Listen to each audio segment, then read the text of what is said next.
So again, good morning, good afternoon. My name is Alexandra Atalla, and I'll be moderating today's workshop on behalf of the Green Commodities Community Team. Before we start, I wanted to mention a couple of things. So firstly, this workshop is recorded, and we'll be sharing the recording along with other materials after the workshop in an email.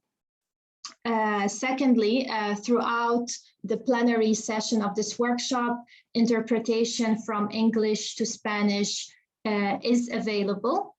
And in addition to this, we will have one part of the presentation done in Portuguese. So for this part, we will also have interpretation available in English and in Spanish. Today's workshop is about the Cerrado Protocol, which is a voluntary monitoring protocol for cattle suppliers in the Cerrado biome. This protocol was developed by Proforest and Imaflora, thanks to the funding from the JAF through WWF US. And today, apart from learning about this protocol, the aim of this workshop is to understand the best socio-environmental monitoring practices implemented in the Cerrado biome by different actors, and also to learn about the successes and challenges of the process of developing a sectoral-wide alignment on monitoring best practices applied to the beef supply chain in the Cerrado biome. So shortly, we'll move to the presentation part, and I would like to welcome our speakers.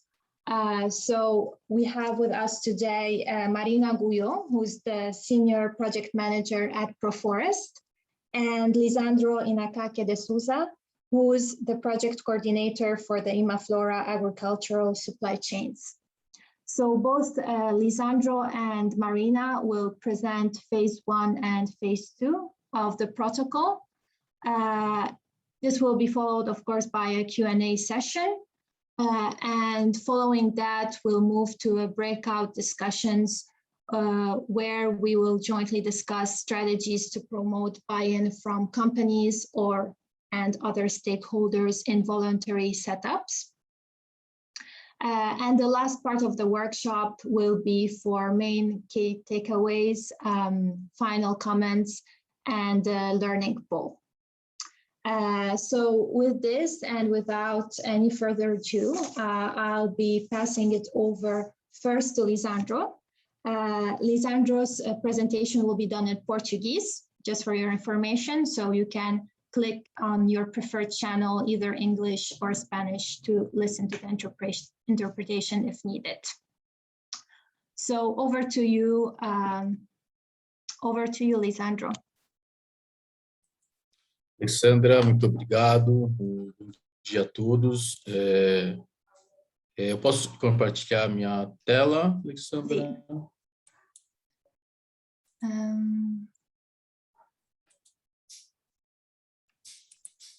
Precisa, you need disable. My screen sharing is disabled now. Federica, could you please check if? Okay. Yes, you should be able now. Sorry for the inconvenience. Don't worry. Okay. Can you see my screen? Yes. Bom, bom dia a todos, ou boa tarde. É um prazer estar aqui. Agradecer o convite da UNDP para a gente poder compartilhar esse nosso aprendizado em construir referências unificadas de monitoramento da cadeia de fornecimento de gado no Brasil, né? Agradeço imensamente essa oportunidade para dialogar, para apresentar à comunidade UNDP esse nosso resultado que a gente vem construindo. Gostaria também de agradecer o Proforest por ter oportunizado, né, esse momento de nós discutirmos conjuntamente como expandir o monitoramento já existente no bioma Amazônia para o Cerrado, né, um bioma extremamente valioso, no qual ele ficou por muito tempo relegado a um segundo plano, né, enquanto a Amazônia tomava toda a atenção, por um motivo muito justo, né, mas que o Cerrado a gente deixou em um segundo plano, e hoje uma série de empresas já possuem, apresentam seus compromissos para esse bioma, assim como ele já é percebido pela comunidade internacional como um todo, né? Então é muito importante que a gente consiga prover aí de informações, né, às empresas que têm uma ambição maior em relação a esse bioma de proteção do bioma cerrado. Então, eu vou trazer aqui para vocês o que foi a primeira fase, né, do desenvolvimento do protocolo voluntário do Cerrado, né? Foi um trabalho que a gente conduziu junto ao Proforest desde meados de 2020 até o outubro deste ano, né? Ele foi dividido em algumas fases. A primeira fase do trabalho, né, a gente buscou observar quais compromissos existem, né, quais compromissos as empresas do lado da demanda, né, possuem em relação a eliminar desmatamento no Cerrado, tanto nacionais quanto internacionais, e também fomos analisar empresas que adquirem diretamente a commodity, né, do bioma.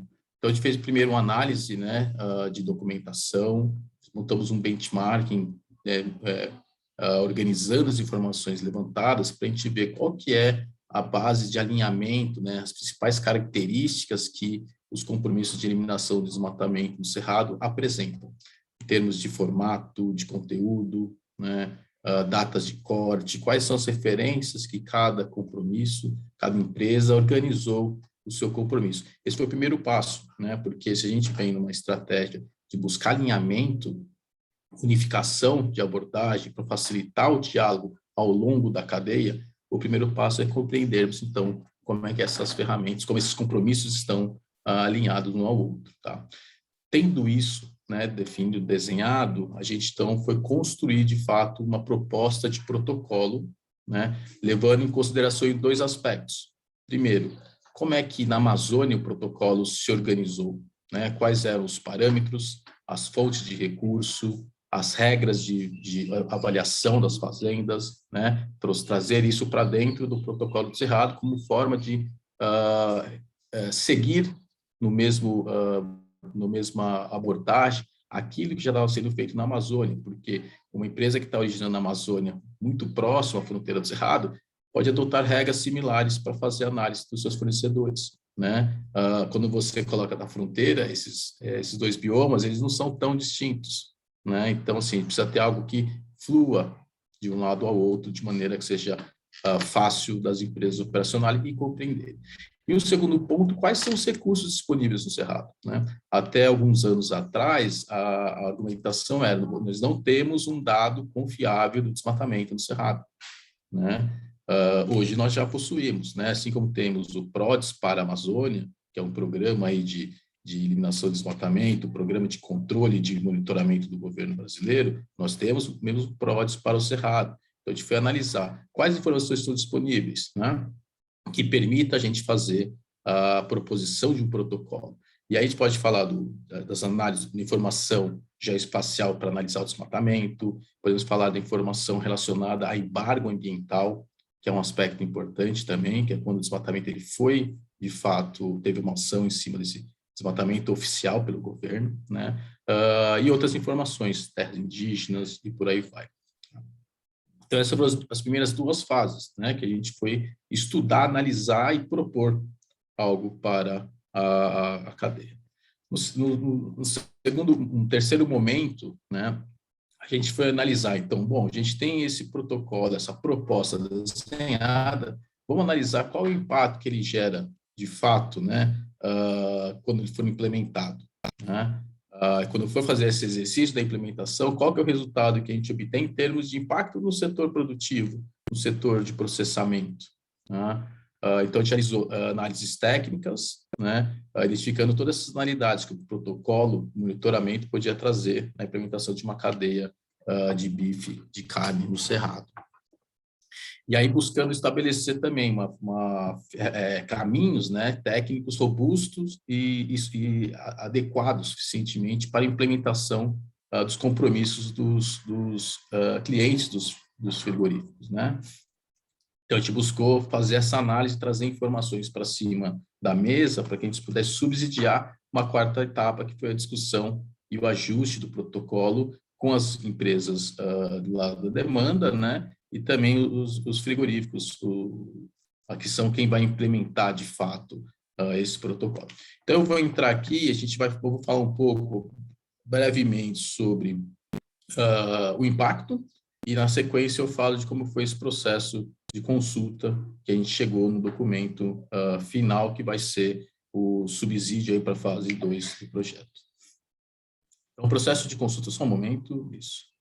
O processo de consulta foi realizado entre julho e agosto deste ano, envolveu frigoríficos, varejistas, indústrias de alimento, ONGs, investidores, os procuradores da República, né, e também empresas de geotecnologia, que é quem implementa, de fato, esses compromissos. Convidamos 33 organizações para participar e 20 participaram da consulta, né? Então, a gente fez uma apresentação detalhada do protocolo, levantamos as informações, as oportunidades de esclarecimento, dúvidas, e capturamos sugestões para melhorar a proposta que a gente vinha construindo do protocolo, uma forma de ouvir as partes interessadas e promover ajustes na documentação. Isso por meio de consultas em grupo ou individuais e também chamadas complementares, porque tem temas, né, que a gente consegue desenvolver mais com um grupo do que com outro, e eles demonstraram interesse em ampliar a discussão. Como eu disse, né, as partes interessadas querem estar próximo dessa construção, e foi isso que a gente buscou com esse processo de 2 meses. Então, assim, falar um pouco do Cerrado, né, o primeiro recorte, o desenho que a gente fez sobre a avaliação do impacto, né, a gente falou, vamos entender qual que é a realidade do Cerrado em termos de pecuária. Qual que é o tamanho dessa pecuária no Cerrado? Se vocês olharem nesse mapa à direita, vocês vão ver que, não sei se vocês notam, mas o Cerrado está desde da região norte do Brasil, né, chegando até a região de São Paulo, né? A gente está falando aí de uma distância muito grande, ele permeia quase todo o território brasileiro, tá? Então, assim, tem uma diversidade muito grande. Quando a gente olha para as cores, esse aí é o uso do solo. O que é verde é vegetação nativa, tá? O que é amarelo são as áreas de pastagens, e o que é rosa é a área de grãos, de soja, majoritariamente, né? Então, isso é um pouco da ocupação do território no Cerrado. Então, a gente fez uma análise com base no uso do solo, né, e aí focando em pastagem, utilizamos dados de órgãos nacionais, e adotamos o CAR, que é o Cadastro Ambiental Rural, né, que é uma informação extremamente importante para a gente identificar as propriedades do Brasil e principalmente destacar quais são as propriedades privadas no Brasil. A análise que nós realizamos, né, cruzando o CAR com o bioma cerrado, a gente identificou pouco mais de 1 milhão de propriedades rurais, envolvendo propriedades privadas, majoritariamente, mas também propriedades públicas, né, que são as áreas aí de conservação, áreas protegidas, né, terras indígenas e tudo mais. Então, desse recorte, 775 mil propriedades possuíam pastagem dentro dos seus limites, né? Ou seja, isso caracteriza uma propriedade que tem um perfil de produção em pecuária. Isso perfaz 73% de todas as propriedades, para ver qual que é o tamanho e a importância da pecuária na agropecuária brasileira. Tá?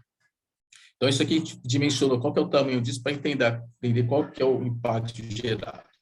O resultado, olhando só para a questão do desmatamento, né, que a gente focou aí na conversão, desculpa não usar esse termo, a conversão das propriedades de pecuária, né, dotando os polígonos, tamanho dos polígonos, a gente analisou que daquelas 775 mil propriedades, quase 270 mil, um pouco menos de 270 mil, elas possuem o registro do CAR, que vale a pena lembrar, né? Nem todas as propriedades no Brasil possuem CAR, então tem propriedades aqui que a gente não identifica.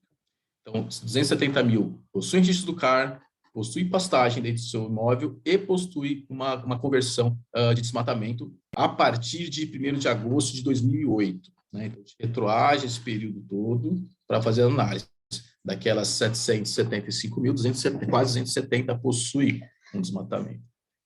E a gente faz uma análise aqui, se a gente adotar o polígono maior, o 1, maior ou igual a 1 hectare, para analisar a conversão, a gente captura aí 204 mil fazendas. Se eu adotar um polígono maior que 6,5, esse número ele cai para 93 mil fazendas. O que eu quero dizer aqui, né? Se a gente adotar, então, como referência do monitoramento, né, os polígonos de 6,25 hectares acima, eu deixo 111 mil propriedades de fora do processo de monitoramento. Por que eu falo em 1 hectare e 6,25? Porque essas são métricas referenciais das ferramentas de monitoramento do desmatamento no Brasil. Tá? Na Amazônia é já consagrado utilizar 6,25, tá? E no Cerrado existe a possibilidade de trabalhar com 1 hectare. Então, a gente traz isso aqui na forma da análise para vocês identificarem que faz diferença, né? O tipo de parâmetro que nós adotarmos para fazer o monitoramento do Cerrado. E, em termos de área, essas 270 mil propriedades, ela equivale a 7 milhões e 500 mil hectares de desmatamento, tá? Repetindo aqui os dados, se eu trabalhar só com polígonos acima de 6,25 hectares, esse desmatamento que eu vou cobrir no monitoramento, ele vai para 4 milhões e 800 mil hectares, né? E isso significa que se eu adotar uma regra de polígono de desmatamento superior a 1 hectare, eu cubro quase 100% do desmatamento. Mas se eu adotar uma regra de polígono de desmatamento superior a 6,25 hectares, eu só vou cobrir 63,6% do desmatamento no período de agosto de 2008 a julho de 2020. E aí, esses são os principais resultados aqui, eu não vou me ater muito, porque o tempo também já está avançando. 100% das empresas falaram, a gente apoia o desenvolvimento do protocolo do Cerrado, né? Então, você tem essa convergência, né, por parte das empresas que são interessadas nesse processo. Mas algumas preocupações emergiram, né? Primeiro, a necessidade de fazer uma consulta ampla em relação a 2 critérios, principalmente, e muito vinculado à data de corte, que é o critério de desmatamento, de conversão ilegal, 0, né? E o de conversão zero, né? De ter uma cadeia livre de conversão e desmatamento. Por quê? Né? Então, se a gente olha, eles têm uma preocupação de ter um real impacto, né, em cima da implementação do protocolo relacionado à redução de animais disponível na cadeia, um fortalecimento do mercado informal de carne, né, porque quem não tem compromisso quem não atende ao compromisso vai vender para outras empresas. Um efeito contrário na regularização ambiental das propriedades, né, e também se entende que é preciso pesquisar alternativas em relação a alguns elementos colocados aí nos critérios, tá? Então, assim, é importante dizer, porque depende da abordagem que a gente coloca aqui, né? A gente está falando em ter 270 mil propriedades inaptas à comercialização de gado, né? O que vai acontecer com elas e como a gente vai tratar essas propriedades? O importante não é nem só ter a regra de bloqueio, mas também como é que a gente pode, como se deve, né, tratá-las numa perspectiva de assumi-las novamente na cadeia de fornecimento, elas repararem aquele dano que foi causado. E aí teve alguns pontos de ajustamento e exclusão de critério para melhor entendimento e operacionalização, na questão da necessidade de testar o protocolo, né, para analisar o potencial impacto na sua implementação, e desenvolver aí um documento, um material complementar que permita aí todo o processo de avaliação da implementação do protocolo e, posteriormente, transparência do progresso de cada companhia. Então, esses foram os resultados principais. Em termos de ajuste no protocolo, aqui eu não preciso me alongar muito no documento, mas teve a questão, o critério de conversão 0, né, que a gente deixou só uma data de corte recente, tá? Deixando para a conversão ilegal 0 a data de corte desde 2008. A sobreposição com terras indígenas, onde a gente descreveu melhor todas as fases de demarcação de terra indígena, isso é importante na tomada de decisão, tá? A sobreposição com o território quilombola, onde a gente definiu que todos os tipos de demarcação devem ser bloqueados e regras específicas de desbloqueio do produtor serão posicionadas depois. A sobreposição com áreas protegidas, a gente excluiu um tipo de unidade de área protegida, no qual é permitida a propriedade privada, que é a área de proteção ambiental. Então, a gente excluiu esse elemento, porque é permitida a produção pecuária nesse tipo de unidade de área protegida. Tá? A exclusão do critério que é específico do Estado do Mato Grosso, que é uma autorização provisória de funcionamento, devido ao fato dela ser difícil de ser, não se conseguiria personalizar o monitoramento dela. E, por fim, mantivemos o índice de produtividade, né? Mas aí está associado a uma necessidade de melhor qualificação, considerando essa diversidade que o bioma cerrado tem em termos de expressões e formas de produção, tipos de tecnologia adotada ao longo de todo o bioma. Tá?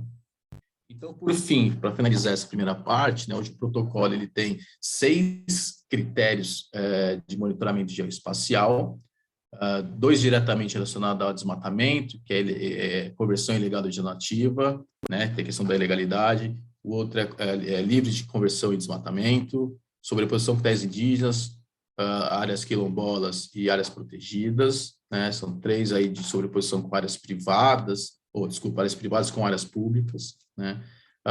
O quinto, que são os embargos ambientais, quando se possui a referência geoespacial para análise, né, também relacionado muitas vezes a desmatamento, na grande maioria, e as alterações no limite do CAR. Esse é um critério interessante, porque como o CAR, o Registro Ambiental Rural, ele é autodeclaratório, já na Amazônia, produtores que tinham uma não conformidade começaram a alterar o limite da sua propriedade no CAR apenas, para eliminar a não conformidade no mapa, né? Então, esse é um critério que ele vem para coibir fraude nessa ferramenta. Depois temos 2 conjuntos de critérios. O primeiro, de listas públicas, né, onde você vai reagir em cima do que é publicado pelo governo em termos de embargo ambiental. Ele complementa a informação geoespacial, com base na identificação do produtor, tá? E a lista de trabalho escravo, trabalho análogo ao escravo, também associado ao produtor. E o outro, de documentos, análise de documentos, são documentos aí obrigatórios do CAR, né, em relação à propriedade, e da guia de trânsito animal, GTA, relacionada à movimentação do animal entre propriedades e entre a propriedade e o frigorífico. Então, o frigorífico deve sempre ter essa documentação em mente. E, por fim, o índice de produtividade, no qual o frigorífico ele tem que monitorar o quanto o seu fornecedor é capaz de oferecer animais para abate, né?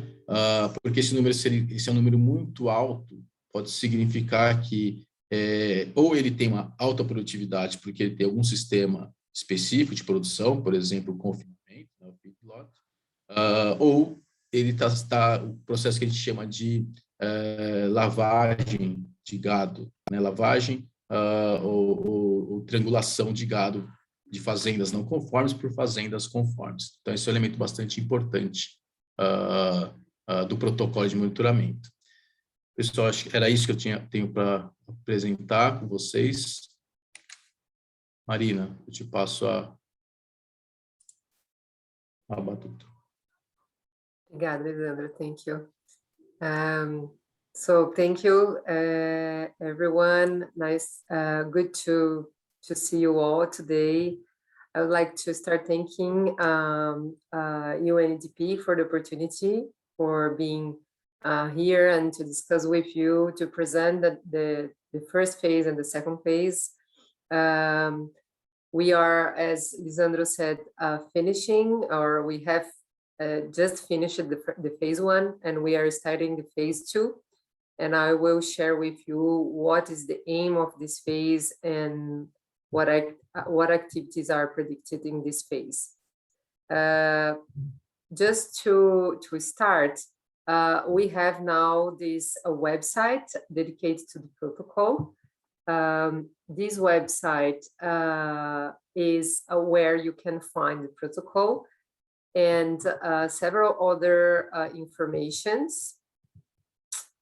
So the aims that this website is a transparency tool and a reference point for you to follow all the steps of the development of the phase 2, to find the documents that are available. It's available in Portuguese and also in English. There you can find beyond the protocol all the documents that supported its development, and also the analysis as the analysis that Lisandro shared with us on the impacts of the protocol application. And also we have a section on the frequently asked questions. So please, we invite you to visit the website and to follow the news there. So as I said, we just finished this phase one that was the phase dedicated to build the basis for the protocol development. And now we are starting the phase two that goes from this year until the end of next year. And the main aim of this phase is to really test, to have the opportunity for companies to test the criteria, to understand the impacts of the criteria in their supply base, and use these tests, this informed information to engage and promote the adoption of the protocol. And the following phase, from the end of next year to the following one, the idea is to really implement, monitor, report, and verify the protocol implementation. The main activities predicted in this phase two is, as I said, to continue the sectoral dialogue initiated in the phase one. We had that phase that Lisandro mentioned to consult 20 stakeholders, including companies, civil society, government, and other important stakeholders. But we understood that we still need to include other organizations, and also to bring new perspectives for this dialogue. So this is the main reason to promote the tests of the protocol, bringing preliminary results from those tests to the dialogue to have these informed discussions.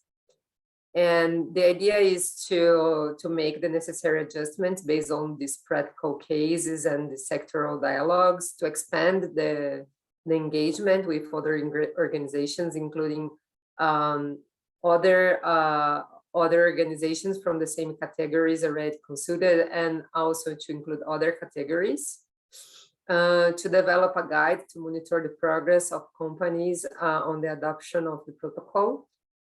And very important activity predicting this phase is to develop the governance systems for the implementation and for the monitoring of the protocol. So who will be the person, the people, the organizations deciding how the protocol will be implemented, monitored, how the transparency will work, and so on. And also to keep working on these websites to be a platform for the protocol, to be the reference of the protocol. In terms of timeline, as I said, the idea is to start, we are already starting this second phase, and the first step will be them to develop or to draft the governance and transparency mechanisms.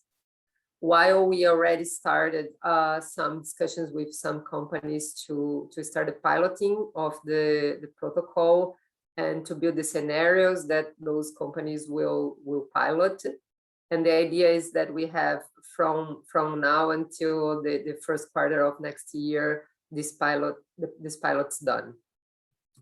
And in parallel with the piloting phase, we aim to increase the sectoral dialogues, and also after this piloting phase to bring those results to the dialogues as well. So in this sectoral dialogues phase, the idea is that we still have some bilateral meetings as we had in the first phase to consult some new organizations that were not considered in the first phase, and also to have a more like multilateral conversations further on when we have some results from the piloting phase, and also some new inputs from the bilateral dialogues. And so from those dialogues, the idea is that we adjust the protocol and also the governance mechanisms. So from within this consultation phase, we will not just consult organizations on the protocol itself, but also in the mechanisms for the governance and transparency. And of course, the outreach and buy-in activities, they will be embedded in all these other activities that I have already mentioned, but there will be some specific activities to promote the protocol adoption. And the platform is something that we want to have updated throughout the phase 2, and to really set it as a reference point, not just for the final products, but also for the development of the process. And important to mention that beyond increasing the consultation, that we understood that was important to really make these protocols something that is meaningful and to enhance the likelihood of its adoption. We understood that there are some main topics that still need further discussion, as Lisandro mentioned. So there are mainly 3 topics that are still that still need some discussion to be agreed. The first one is around the cutoff dates for legal conversion and legal zero conversion. And there are some concerns on the limitation of using PROD Cerrado, that is the database to monitor conversion in this biome, pre-2016, because this database started to be monitored a bit earlier of that, but in a period of 2 years. So there are some concerns on the feasibility of using this database before this date. And also there is this discussion around the size of the polygon, as Lisandro mentioned. And as you could see, it can make a great impact if the protocol adopts a polygon greater than 1 hectare or greater than 6.25 hectare. So this is one topic that will need to be further discussed with the key stakeholders. And also there is this concern on the impact on the supply chain on the following the date of the cutoff date of the first codes, that is 2008. In regards of the amount of farms that would be that would need to be blocked if the protocol adopts this cutoff date. So this is one of the main topics to be discussed in the second phase. The other one is regarding the Quilombola territory. That is a conservation unit in Brazil that is related to traditional land, local communities, traditional communities land. And there is the need to better specify the phases of the demarcation of those lands that will generate suspension for suppliers, and to refine the unlocking rules for each one for the phase that will be considered related to a blocking situation. And the other topic is the productivity. So as Lisandro mentioned, there is the need to better clarify the index for adaptation to the Cerrado context and for the specific regions within Cerrado, as it is a very large biome. There is this need to consider eventual different index for different parts of that. And I think, from phase 2, I think this is all. We are more than pleased to answer any question that you have, and also to connect further on if you want to know more about the second phase and if you want to be involved in its development. So I turn back to Alexandra now. Thank you. Thank you, Marina and Lisandro. So now is the time for question and answers. You can write your question directly in the chat box, or if you prefer to ask it directly, you can also raise your hand. We already had some questions earlier.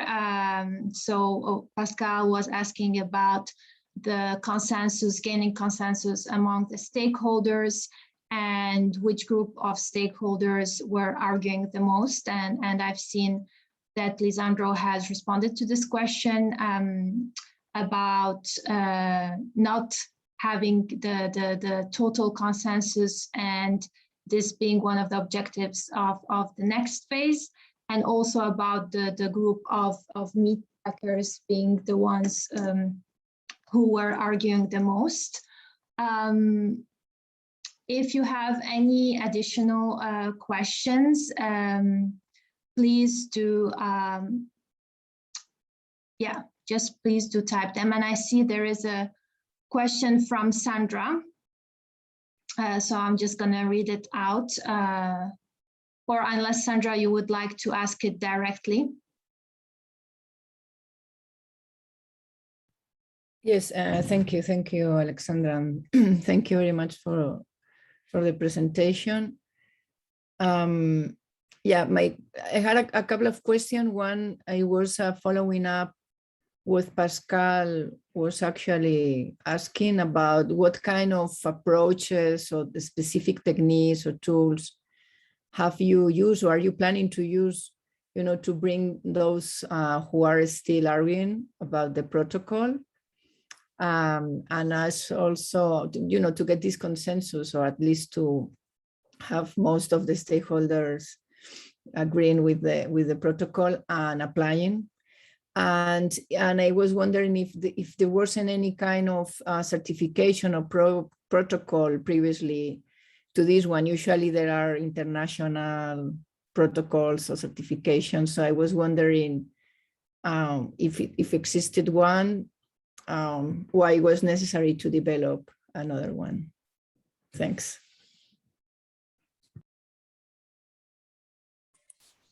Can I start, Marina? Ok. Sua pergunta é bastante oportuna, Sandra, porque, vamos lá, né? Eu acho que nesse processo de buscar o consenso com as empresas envolvidas, né, ele é bastante duro, difícil de alcançar, quando você não tem alguém arbitrando esse processo, né? Alguém que dentro de uma governança que estabeleça limites, né? Porque ali é o processo de negociação, é uma mesa onde você senta, onde você propõe coisas que podem ter mais ganhos para nós, né, do lado da sociedade civil, mas também vai ter que, em alguns momentos, fazer aberturas e ceder a alguns momentos, né? Agora, se não tiver alguém arbitrando esse processo, é muito difícil a gente conseguir evoluir, porque sempre vai surgir uma necessidade por parte da outra parte, no caso os frigoríficos, né, dizendo, mas esse problema o governo precisa resolver antes de eu assumir uma posição.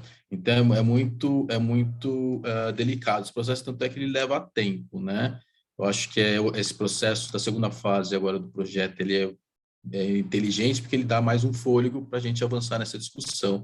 Enquanto isso envolve o governo, né, busca trazer os governos subnacionais, né, no nível subnacional, de alguma forma trazer ao Ministério Público Federal, né, que eles são importantes para arbitrar esse processo, né, e também contar com a participação das empresas do lado da demanda, né, porque já existem os compromissos por parte das empresas e precisa organizar, então, como isso se implementa de fato, né? Agora, não sei se tem alguma certificação, né? Eu confesso que eu desconheço, e o método da discussão, né, para alcançar o consenso é muito no diálogo, né, individual, coletivo, né, uma constante troca de informações, tem muito subsídio técnico por trás para amparar as discussões, porque tem questões muito técnicas, né? E eles estão bastante, casos frigoríficos, eles são têm bastante apoio técnico para fazer a discussão. Yeah, Lisandro, I agreed. I would just highlight the importance of the governance. Probably this is the key part of a volunteer mechanism like that. So the idea is to build the governance mechanism with the key stakeholders, to make them confident on the governance and the way that things will be decided and applied. So this is one strategy that we are aiming to follow. The other thing is the piloting. So the idea is to give companies the opportunity to test. So to have this time to take the criteria, to apply to their supply base, and to understand what impacts each one of the criteria or the polemic topics would have in their supply base. And then considering the impacts, to have a more qualified and informed discussion based on real results and not in some guesses or something like that. But of course, even though it will not be something that is easy, because as we said, it is volunteer. What is different than the protocol of Amazon, that is something that is regulated by the public ministry and so on.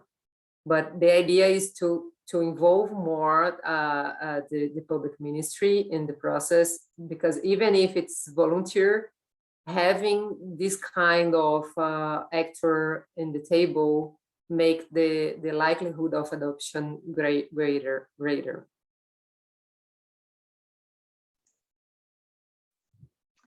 Thank you. I see, Pascal, you have your hand raised, and you've also asked a question about the dynamics that are happening between the scenes. So over to you.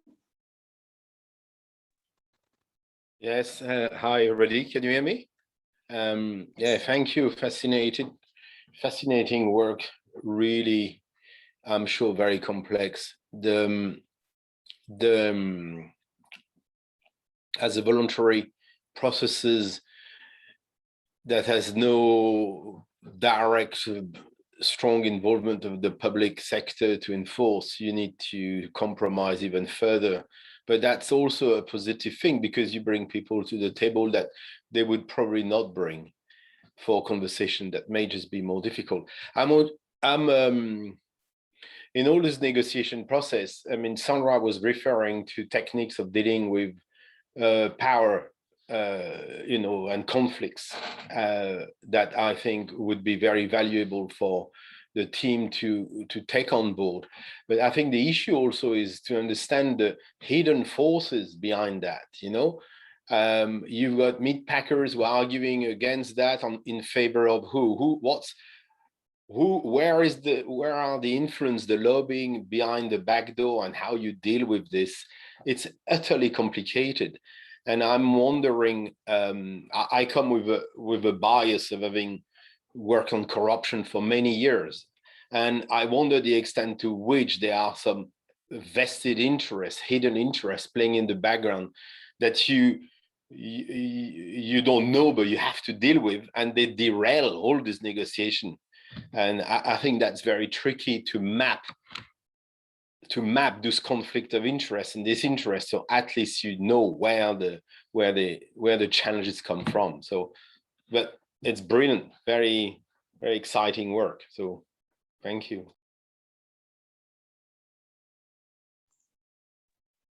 Yeah, Pascal, I think that, to be honest, in the context of Brazil and Cerrado, I would like to hear from Lisandro as well. I think the challenge is not really to map those hiding interests. I think they are very clear, to be honest, but the challenge thing is to really deal with that, and to make a conversation that we are really able to bring all the voices that are on the table in a I wouldn't say in a weak equal way, but at least in a not so different power relationship. So I think this is our challenge for the second phase, to bring more voices and to build a governance system that really empower all the stakeholders that are interested in the subject to build this environment of conversation and decision in the end, because having the protocol is not the challengest thing. We can have something written that sets the criteria and so on, but having the adoption and how it will work, who will decide how it will work, I think it's really key. So this is our aim for the second phase, to really try to build in a participatory way how this governance will look like and work.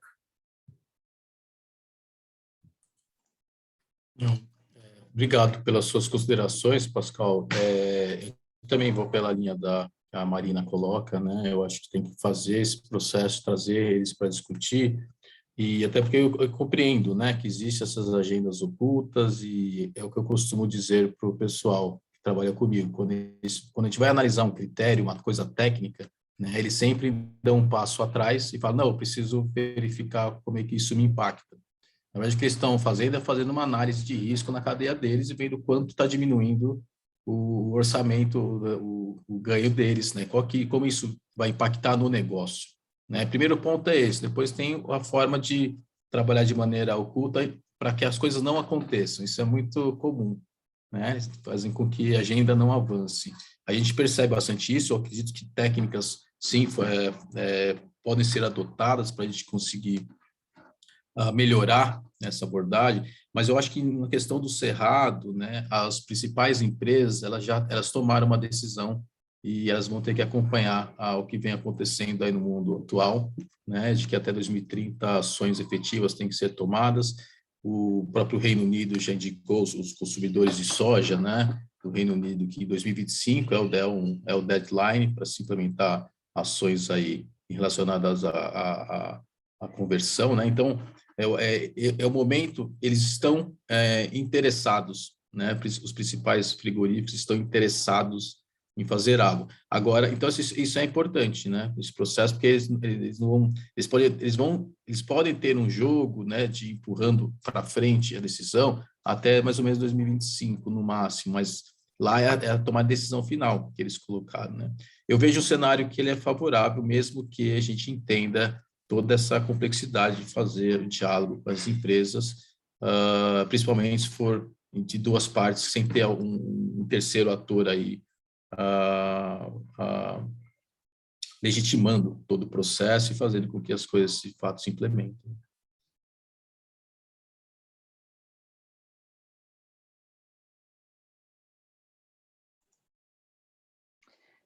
Thank you, Lisandro and Marina. And yeah, Marina responded to the question that I've asked about exactly, like assuming this role of facilitator, which is quite a very important and difficult role in those multi-stakeholder processes and dialogues. And yeah, and that Imaflora and Proforest have been playing and are playing this role. Are there any additional questions?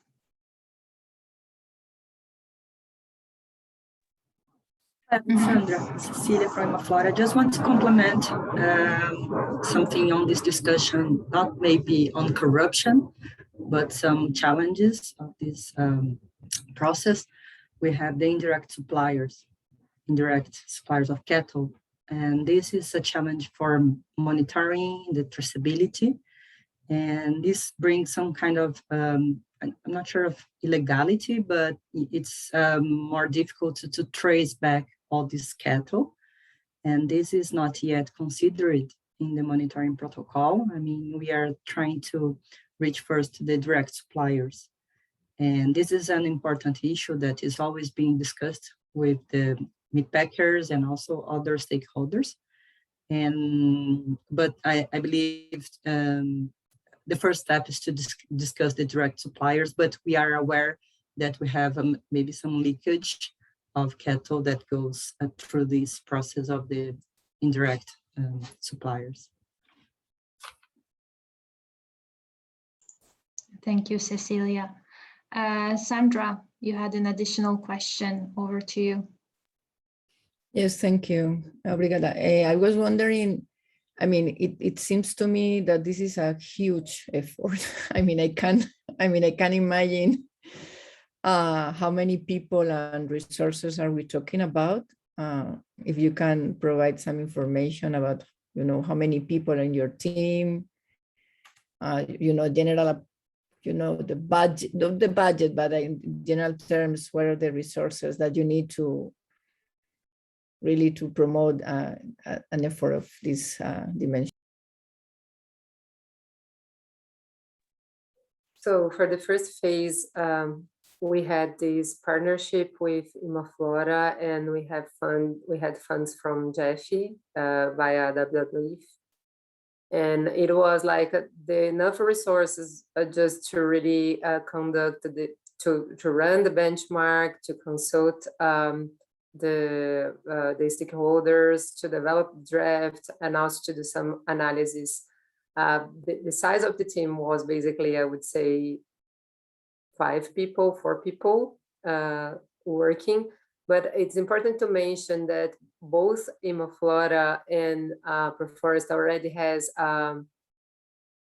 several contacts with those organizations, what make things easier. And Imaflora also was already developing the Amazon protocol, what was a huge resource to the development of Cerrado protocol, because basically, of course, we are talking about another biome, but the logic and several databases are the same. So it's something that we are not developing from the scratch, and not just the Amazon protocol was a reference, but also what every company that already has commitments around those topics in Brazil are already using. So we have several companies in Brazil that already have like their purchase control systems using several of those databases. So I think the most challenging thing is around the polemics, is not really around the technology and so on.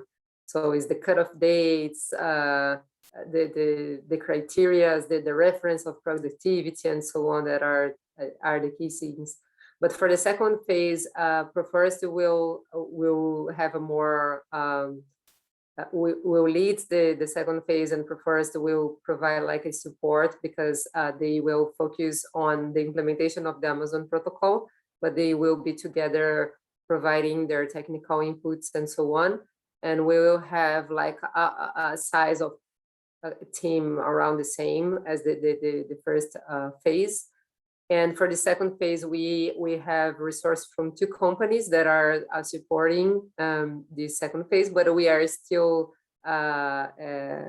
looking for other resources. So if you also know other organizations that would aim to join the effort, we are, in this step of, we have enough resource to run the phase, but as if we have other partners, we can, go further in some steps and to improve that.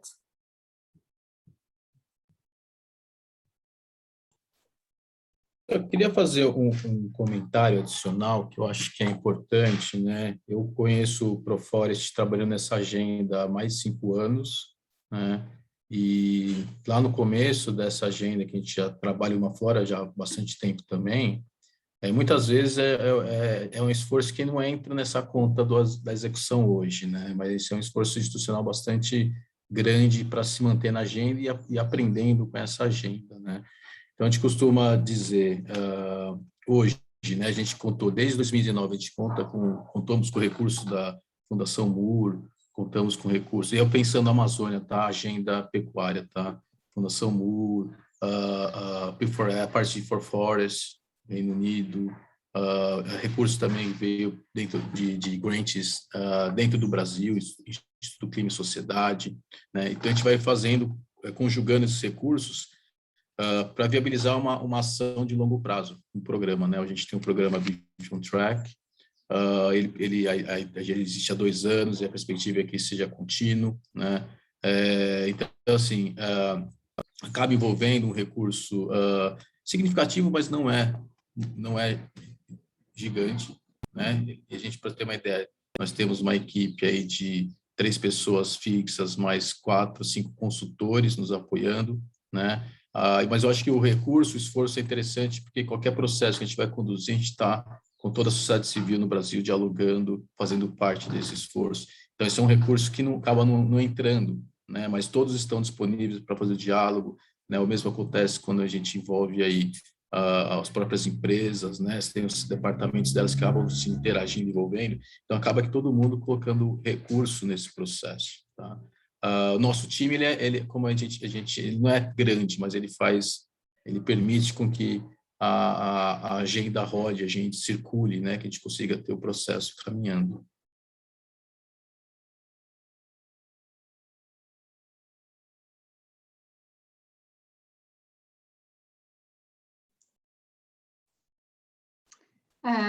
Pascal, I saw you earlier unmuting yourself.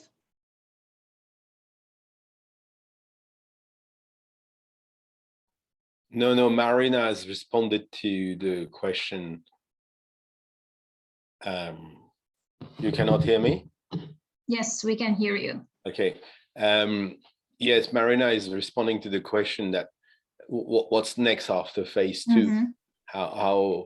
What are the opportunities to continue this, because it's not going to stop there, right? Sure, I just mentioned in the chat that we expect, or we are working to have like the likelihood high, focusing on bringing people to really develop the governance and so on. So for them to feel empowered to use and to make like a protocol that is feasible to be applied. And also because there is this really clear message that the private sector, even if some actors are resistant, most of them, they really want to have an alignment, because for them, the worst thing is to have each company asking for a different thing. So further down in the supply chain. So the alignment is very welcome. So the idea is to really build on this aim of having an alignment in a process that the key stakeholders are confident and agreeing that is feasible to apply. So this is our bet. Thank you, Marina. So actually, this is a segue probably to the next question that we had. The idea was to discuss it in the breakout rooms, but considering we are a tiny group, we decided to stay in plenary. So the question which we wanted to discuss was the following: what strategy can be used to promote alignment and buy-in from companies and other stakeholders in a voluntary setup? And I'll post the question in the chat box.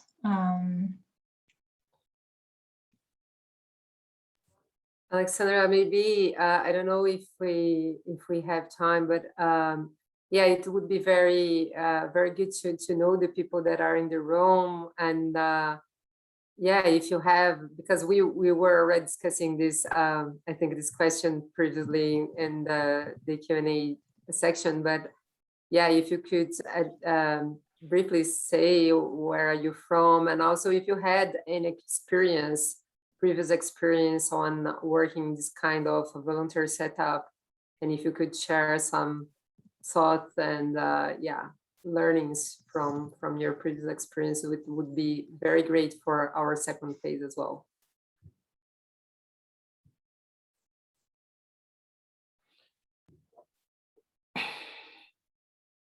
Pascal, yes. Yeah, that's the $1 million question, really. Thanks for asking. But it seems to me, and I'm sure you've done that.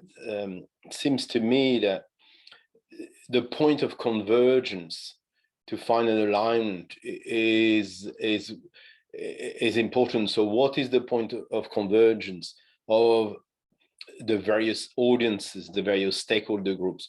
What do they all recognize that beyond competition, beyond there is a wicked problem that affects their mid to long-term business viability that they don't argue over, and they know that this process is going to help them solve it, and they will have to compromise to do that. So that the admittance and the recognition of one single wicked process that this protocol will help them address, that transcends their own special particular interest.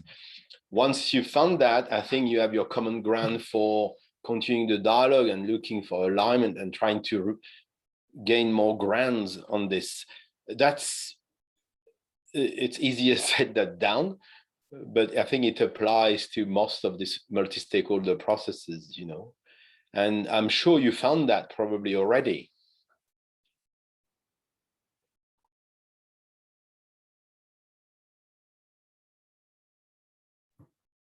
Yeah, thank you, Pascal. Yeah, I think that this is the starting point, right? To think what all those stakeholders have in common, what are the common interests, and how we can open the discussion with all the stakeholders. I think it is easier and like in the big picture, having an agreement, that having an alignment is important for everybody. But when we go deep in the criteria, then the conversation changes, because basically, as Lisandro was sharing, we are talking about business and conservation, right? So the number of farms that would be blocked versus the amount of conversion that would be tracked and monitored and so on.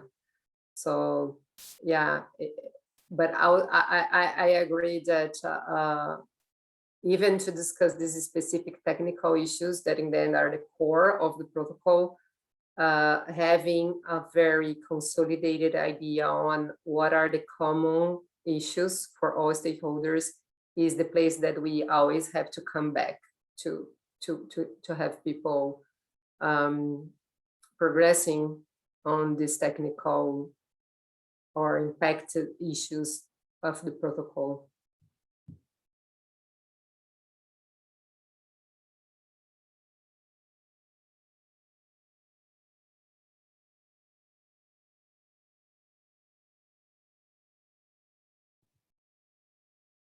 Other experiences, ideas. I'm seeing that there are some comments here in the chat, but it would be nice if you, Pascal, if you could share with us.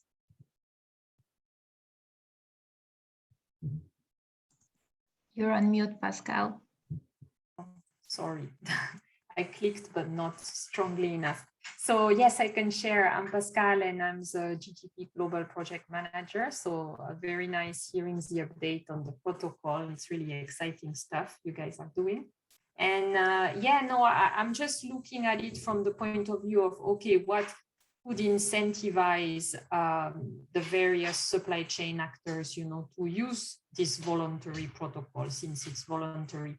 And I'm looking at pressures from demand governments. As you know, demand governments, especially now coming out of COP26, there were many commitments that were made, but we know from the past few months and even years that the EU is about to enforce a due diligence regulation. So this type of protocol, you know, could be made mandatory in a way, or could be part of the tools that will be needed for compliance with this due diligence regulation. Similarly, you know, the Mercosur trade agreements and negotiations, you know, could come up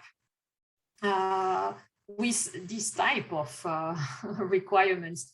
So I would say from the point of view of Flora, Proforest and other international NGOs like Proforest, it's always good to engage with demand government and pressurizing them, to legalize, because that could then be a very big push. And then looking at financial incentives, we know that some financial institutions, are looking to invest in greener companies, and so they need tools to verify that. And this is the kind of tool, that would be useful for them. So, obviously, then sitting in the shoes of a supplier or a meat packer that wants to get access to finance, then, having to comply to this protocol would be a key incentive, especially if there is the promise of potentially better term finance, which is not always the case, but could be. Impact finance and things like that could be opened up thanks to this type of protocols, tools. So yeah, that's my contribution. Thanks.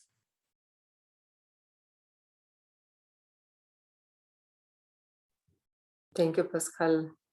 Yeah, I do agree that those two topics are very important on having like the dialogue or the connection with the regulatory frameworks from the sourcing countries.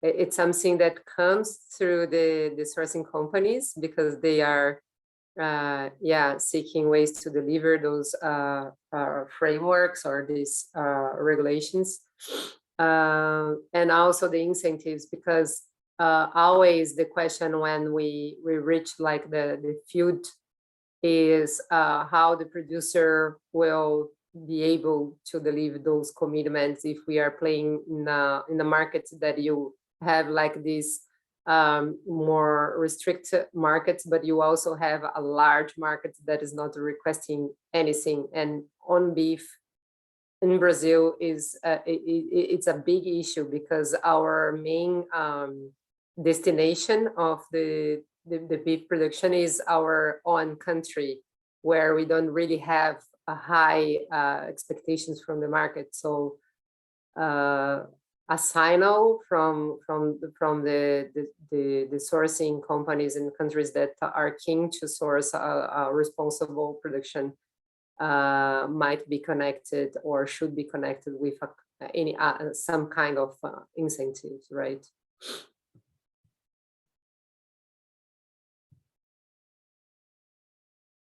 I'm seeing that Pascal has the hands up again. Pascal, do you have any further comment?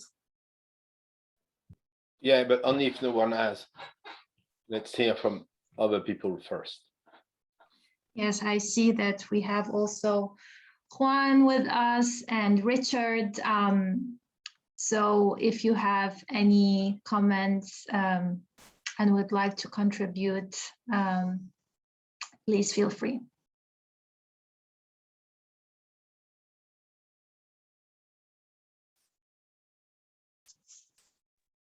Lisandro, I also don't know if you have any other additional comment on what I have mentioned before. Eu concordo, né, que são importantes esses instrumentos, né, relacionados a legislações europeias, principalmente, que estão fazendo um nível de exigência bastante importante para produtos originários do Brasil, para as commodities, né. Eu acho que isso aí é um fator importante. A questão dos investidores, né, de ter esse maior atenção em aportar seus recursos junto às empresas que aqui estão originando, né, talvez tenha um impacto mais significativo do que apenas as legislações dos países europeus, né, porque no caso esse produto que 80% fica no mercado interno, o financiamento, o investidor é o mesmo, produto exportado ou produto consumido internamente, né? Não tem diferença. Agora, é importante que, de fato, exista uma exigência, né? E aí, uma única coisa que destaca, né, é em relação à questão da legalidade, né? Eu sei que a legalidade é uma questão bastante do limite, né, das interações entre as partes, né? Um governo provavelmente não vai exigir a mais, né, do que vai ser uma exigência muito superior a que um país estabelece como legislação, né? Mas no Brasil a gente passa por um processo de enfraquecimento de toda a estrutura legal de proteção ao meio ambiente, de proteção às comunidades tradicionais, populações tradicionais, né? Então, a gente tem muito receio quando se fala ir pelo caminho da legalidade, num cenário onde ela não está sendo cumprida, né? A gente não tem esse ambiente. E num ato, né, de um congresso junto com o governo que está comprometido a não avançar com a agenda da conservação ambiental, da proteção das populações, ele torna o ilegal legal de uma hora para outra. Então, esse é o nosso grande receio quando a gente trata de legalidade, né? Teve esse anúncio da China e dos Estados Unidos sobre, né, vamos exigir a legalidade, a gente fica com bastante receio quando vem essas informações, porque elas podem serem traduzidas aqui de tal forma, com inteligência, vamos dizer assim, por parte dos operadores, né, que a gente legaliza tudo mesmo, e não resolve o problema, não resolve o impacto que a gente quer oferecer.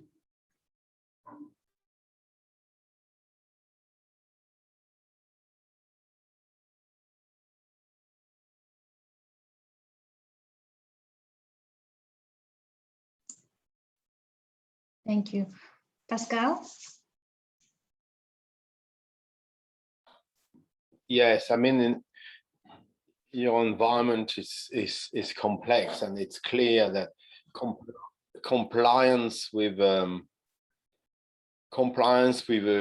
shrinking legal environment cannot be the only path to follow. It's very clear. So it's beyond compliance what you do, and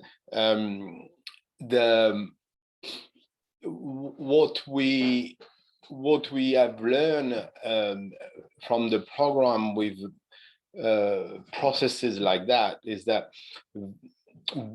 the technical incentive, I would call them, whether they are demand by the market or financial production incentive, are critical. But there's also one thing that tend to be forgotten about these processes, that you're dealing with flesh and blood people around the table, individual with their own mindset, framework, worldviews, and their own belief and what they do. And in the multi-stakeholder process where you build the trust with these people, where it's always the same people that follow you in this process, I think what we found out is that one needs to look and attend to the personal motive of people. They need to feel that they add value to society, to their company, and to something that is greater than just us. And that valuing the person and is also something that can shift the mindset and shift the blockage, and the conversation can move into another space. And this is why I think you can hook that into a story that says, together with this protocol, we are going to reach the new market because together we're going to do that. So you create a positive feeling about this initiative that is not only the ProForest and Imaflora initiative, but it's the initiative of all the group. And some people won't care about this, but some may, oh, I see, oh, maybe I should not be the blocker all the time. Maybe I have another role to play in this. And using different roles, playing with these stakeholders, and so that they move into the boots of others and say, you know, there are different practices. And basically what I'm suggesting is that we have developed a new guide of collaborative action to try to tap into these different practices, to shift the mindset, to remove the blockages of individual. And you may want to explore that as we are going to roll them out.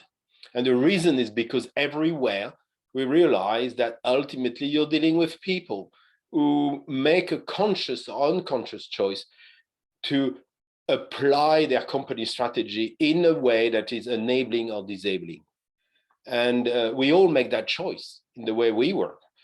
And I think this softer incentive also are important in this.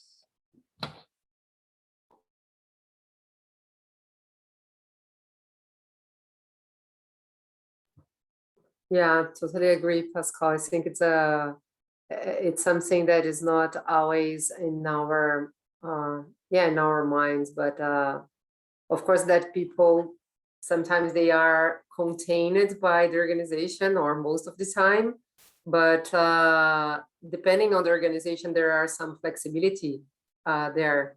And also depending on the influence of the person inside of the organization, also the organization can change, or if they really trust in the process and they can envision benefits that maybe are not clear upfront to them.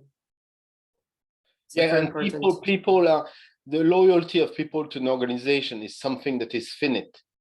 People are actors into their society, into their industry, into their sector. All those actors can play hardball or softball in this negotiation. So I think it's interesting to explore that.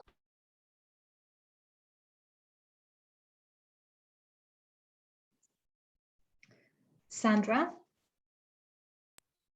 Yes, thank you. And also in the line with Pascal was saying, maybe too long working together, because I was thinking something like similar. But I have more experience, I'm more familiar with the fisheries sector.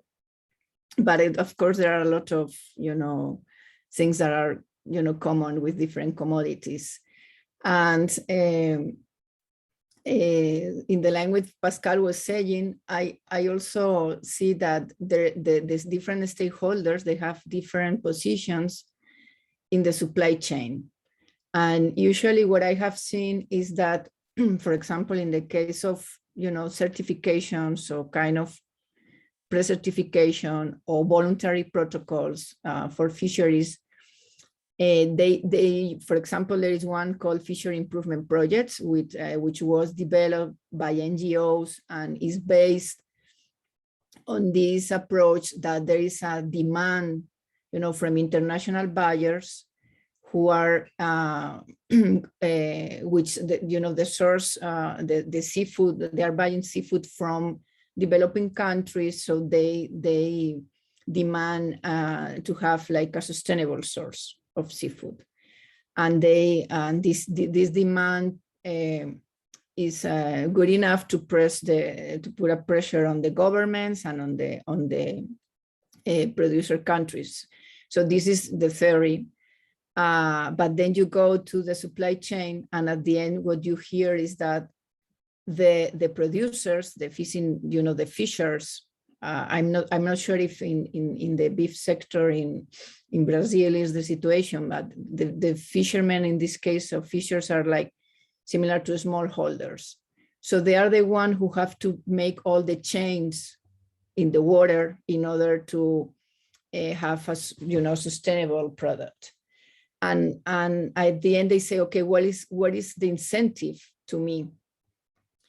And in some cases, I mean, they are very committed to make the change, and they feel this, they feel this pressure from the different stakeholders in the supply chains, but they don't see really a benefit on that. So I think that is important to understand, as Pascal was saying, the belief and the interest. But also, the incentive of the different stakeholders in the supply chain, and try to bring those who have, who are voiceless because different situation, and that they are usually at the bottom of the supply chain. So I'm not sure if in the case of the beef sector in Brazil, do you have situation like this also, like different levels of voices and power in the supply chains that could be affecting how they adopt the protocol? Yes, Sandra, sure. We have, I think one thing that when we have like the presentation from the first phase of the protocol, we had a meatpacker participating that brought to the discussion that we really need to involve the producers' representatives to the conversation. because in the end, all the pressure is over the meat packers, and they are a key stakeholder. It's not for nothing that the pressure is over there, but over them, but they struggle with the producer because, and also there is a huge competition between meat packers for sourcing. So it's not that easy to convince or to engage producers to follow the rules if, as we said, we have markets that are not asking for none of those requirements.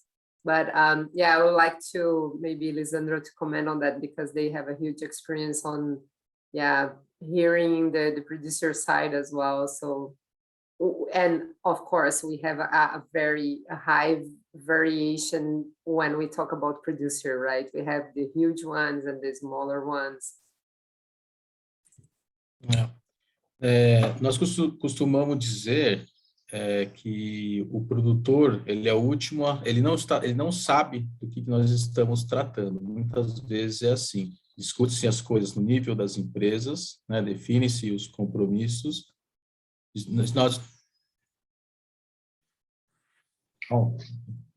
define-se os compromissos e o produtor não está sabendo. Quando a gente olha para a cadeia de fornecimento do Brasil, ela é muito longa, pensando em produtores, né? Você chega a ter um animal trocar 5, 6 vezes de fazenda ao longo de sua vida, né? Então você tem uma dificuldade muito grande em fazer e alcançar esses produtores, né? E sim, boa parte deles são pequenos produtores, como na cadeia de pescado, né? A questão é que a gente já tentou, né, pelo Imaflora, a gente já buscou tentar criar padrões de certificação para pecuária, e eles não decolaram, porque não tem nenhuma agregação de valor, né? O produtor acabou não tendo nenhuma agregação de valor. Então, a gente teve bastante dificuldade, hoje o padrão está descontinuado no Brasil, né? Então, a gente não conseguiu ter essa evolução. Agora, uma questão é que as representações do setor produtivo, elas não estão dialogando com esta agenda de eliminação de desmatamento, né? Sejam elas as associações de criadores de bovinos nos estados, né? A gente não tem esse diálogo, está fechado, seja a representação nacional, né, que tem muita proximidade com o governo, mas ela não está apta a fazer alguma negociação, por exemplo, em termos de rastreabilidade, que é um tema super sensível no Brasil, né? Então, assim, o cenário ele não favorece uma discussão com os produtores, por mais que eu ache que a grande representação, né, a maior parte dos produtores no Brasil, eles são pequenos produtores, né? Eles têm uma característica específica de produção em cada região, né? E esses arranjos de mercado, eles não alcançam essa realidade, essa diversidade de atores. Lisandro, the translation was not working, so I will try to summarize what you have said, okay? Yes, the translator is gone on vacation. Yeah, so what Lisandro mentioned was that, yeah, we have this scenario where we have the cattle moving from several farms during the life cycle of them. So we have different kinds of producers and size of producers, and we don't have really an environment that is really motivating for producers to join this conversation. What he said at the beginning of his speech was that usually this kind of conversation does not include producers. We start these conversations in like the companies level and government levels, but the producers are not even aware of those conversations. So this is one thing. So probably it would be important to involve them since the beginning. But when we think about the representatives of the producers in Brazil, they are not really keen to participate or allowed to participate, because there is a very huge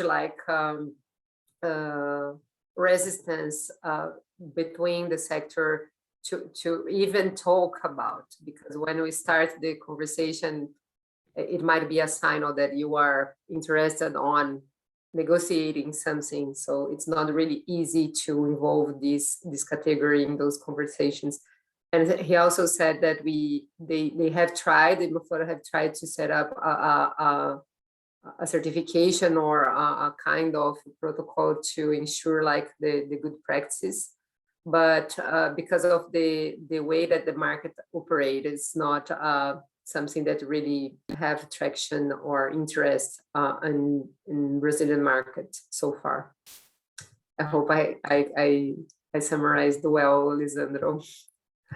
Yeah, and I just want to add something from an experience I had a long time ago in Indonesia, working with timber producers. My experience there also is that producer association and representative are pursuing sometime unclear agendas. And as you set up your governance structure, I think one should not assume that they are working totally in the interest of producers. And one, as you set up a governance structure, my advice and what we realize that you need to have the participation of individual producers and smallholders to make sure that their association representative is actually not co-opted by some behind the scene interest. I think the governance structure can attend to these issues.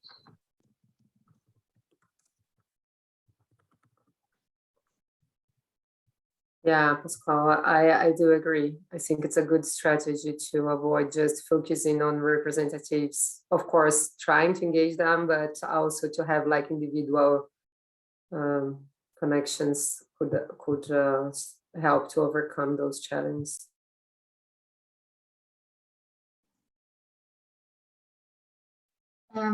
As we're already like on time or 2 minutes past the time, I want to thank you, Marina and Lisandro, for joining us and for this presentation. In the end, we had a bit of a different setup that we were planning as the group was smaller, but I do think it allowed like a more participatory approach and yes, more questions, comments, and feedback to be shared. Thank you as well to the interpreters. Sorry for the inconvenience with the Portuguese English translation at the end, but we've agreed with the company that we will have only 40 minutes, hence why the interpreter was not available anymore. And yes, we encourage everyone to check our Green Commodities Community digital platform, and we'll be posting the program of events for next year soon. And this was our last workshop for this year. And yes, with this, I want to thank again everyone for participating and wishing everyone a good day and afternoon.